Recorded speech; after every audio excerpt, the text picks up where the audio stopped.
Hi, thanks for watching. My name is Mary. On my channel, I do affordable fragrance reviews from Bath and Body Works, Victoria's Secret, and other houses. On today's video, I just wanted to do a pretty quick review and comparison of Mediterranean Mirage from the new Everyday Luxuries launches that came out very recently. So I have a sort of review of this, a quick review. I took some notes, wore it all day, and then I just want to compare it to two other Bath and Body Works scents. I have never smelled the original perfume that it's supposed to smell like, which is called Xerjoff Herba Pura. Never heard of it, honestly, before this came out and people started saying, like Leah Janae had said that's what it was, and a couple other people. So yeah, I really have no idea about the original. So I'll just talk to you about what this smells like to me, and then I have two Bath and Body Works fragrances that I want to compare it to. So if that sounds interesting to you, then stay tuned and I'll be right back.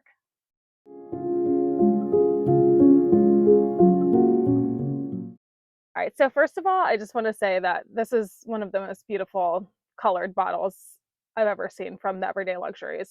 This is one of my favorite colors. So I have like a wall in my house that's this color.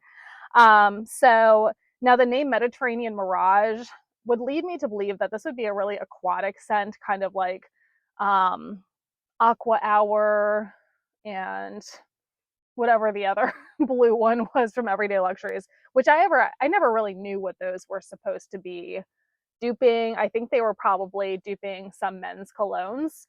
Um, maybe like Aqua di Gio or something like that. So I just never really looked into that.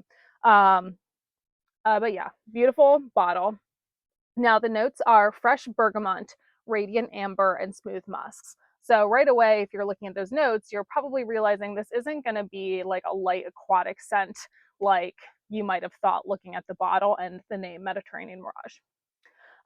So I'm going to spray that. So I took some notes. I was wearing this today.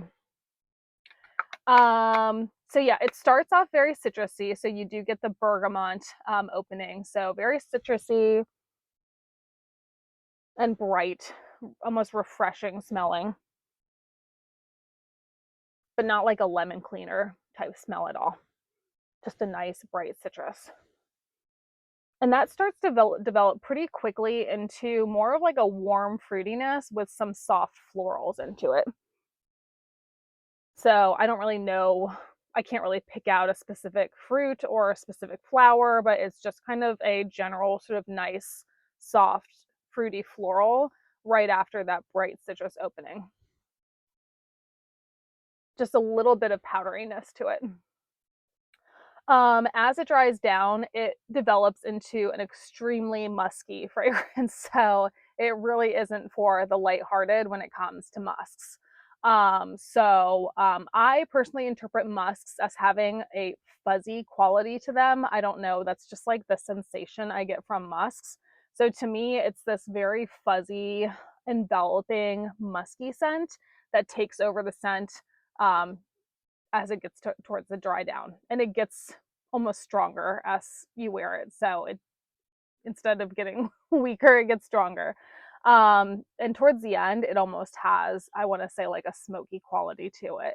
So not to say it's smoky, but there's just something about it that's so warm and rich that to me, I'm almost interpreting it as a smokiness. So it's a powerhouse, it's super strong, and definitely not what you'd expect from this bottle. So that's the actual scent itself, Mediterranean Mirage. The first thing I thought of with smelling this was platinum. So platinum came out last autumn, I think, and it also has bergamot, and it also has musks, and then it has silver blooms, whatever that means. That's like a fantasy note. I don't even know what that's supposed to mean. Just like, what could silver blooms mean? Like flowers that kind of have a sparkling quality to it. And kind of actually that's true about this scent. Okay, so let me go and spray that. So this one is citrusy as well, but it's not quite as bright as Mediterranean Mirage. And then the fruits that are coming in, once again, it's getting fruity, but it's like a red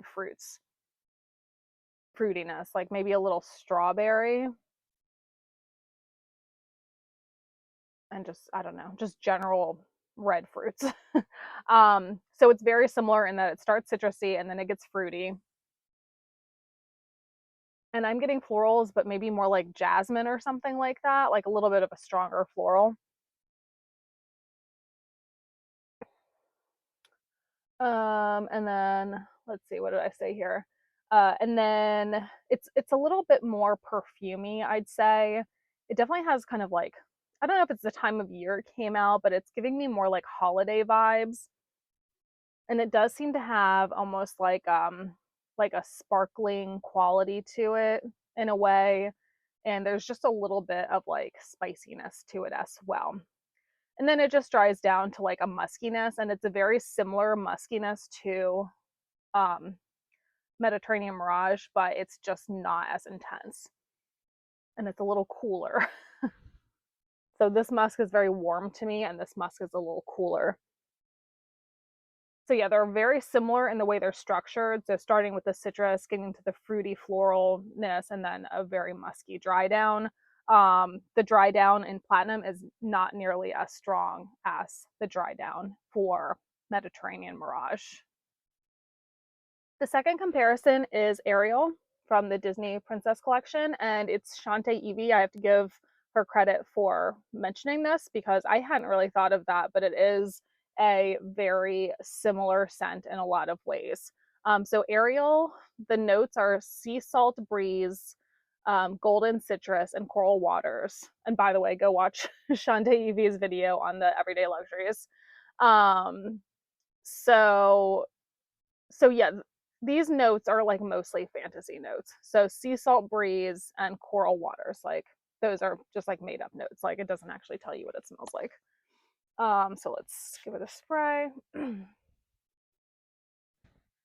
Okay, so once again, citrusiness, a little bit more of like a fresh, brisk citrusiness. So that's like that sea saltness. So there's a little bit more of like an abrasive saltiness mixed in with the citrusiness. Yeah, so it's got like a salty accord. And there's some fruitiness there too, but it's more like I'm getting more of like a woodsiness with this one. So, maybe you would call that like a driftwood note or something like that. So like a sea salt, citrus, driftwood kind of scent. Um, so yeah, and the dry down for this one, it does start to have some other fruitiness as well. I'm almost seeing it as like a mandarin orange type scent or something like that. That's kind of mixing in with those other scents as well. So how is this similar? It's similar um, in the the smell of the fruitiness. So I think that there's a lot of overlap between the citrusy and fruitiness of Mediterranean Mirage and Ariel. So I wouldn't quite say that Mediterranean Mirage is like these two mixed together, but it's something along those lines. So the underlying fruitiness of Mediterranean Mirage reminds me of Ariel, and the structure and muskiness reminds me of Platinum, if that makes any sense. Overall, I really like this scent. I haven't gotten the lotion, or rather the body cream that's supposed to be coming tomorrow or Thursday, I think, because I ordered it when it was $5.95. So that's coming. So I'm looking forward to layering this. I really do think this is more of a fall scent. So despite this packaging, I think that this is appropriate for fall because it is so strong and musky.